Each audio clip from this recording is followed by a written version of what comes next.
उत्तर प्रदेश के मुख्यमंत्री योगी आदित्यनाथ विधानसभा की 10 सीटों पर होने वाले उपचुनाव को लेकर एक्शन मोड में हैं। सीएम योगी ताबड़तोड़ बैठकें कर रहे हैं। उन्होंने बुधवार को भी मंत्रियों के साथ इस सिलसिले में बैठक की, जिसमें मुस्लिम उम्मीदवारों का मुद्दा भी उठा।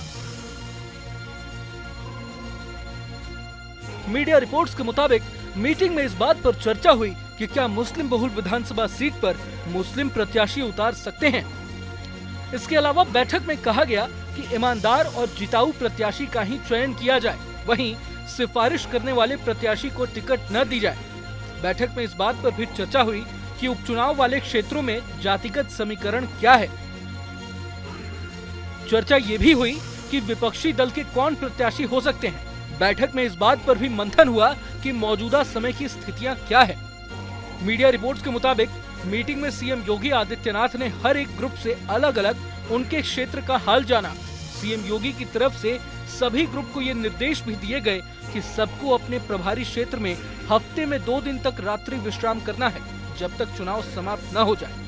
वहीं मुख्यमंत्री की तरफ से सभी प्रभारी मंत्रियों को ये भी निर्देश दिए गए हैं कि हर एक ग्रुप को कार्यकर्ताओं के साथ बात करनी है और सबसे ज्यादा फोकस बूथ को मजबूत करने में करना है। इस बैठक में उन मंत्रियों को भी बुलाया गया था जिनकी ड्यूटी उपचुनाव वाली सीटों पर लगाई गई है। लोकसभा चुनाव में जीत हासिल करने वाले 9 विधायकों की सीट पर उपचुनाव होना है। इसके अलावा सीसामऊ सीट पर भी उपचुनाव होना है। ये सीट सपा विधायक इरफान सोलंकी के अयोग्य घोषित होने के बाद रिक्त हुई थी। जिन सीटों पर उपचुनाव होने हैं उसमें मिल्कीपुर, कटेहरी, फूलपुर, मंझवा, गाजियाबाद सदर, मीरापुर, खैर और कुंदरकी शामिल है। बीजेपी के संगठन द्वारा इन सभी सीटों पर चुनावी तैयारियों के लिए प्रदेश सरकार के मंत्रियों और संगठन के वरिष्ठ पदाधिकारियों की ड्यूटी लगाई गई। उपचुनाव के लिए संगठन के पदाधिकारियों के साथ ही यूपी सरकार के 16 मंत्रियों की टीम का गठन कर सभी को अपनी अपनी सीटों पर जीत दर्ज करने की जिम्मेदारी दी गई।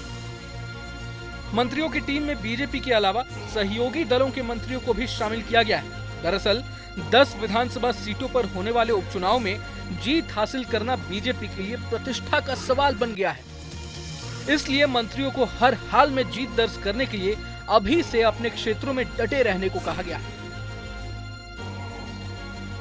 अगर आपको ये वीडियो पसंद आए तो लाइक करें और चैनल को सब्सक्राइब करें। वहीं तमाम बड़ी खबरों के लिए देखते रहें न्यूज नेशन। न्यूज नेशन अब व्हाट्सएप पर खबरों के ताजा अपडेट के लिए न्यूज नेशन के इस QR कोड को स्कैन करें।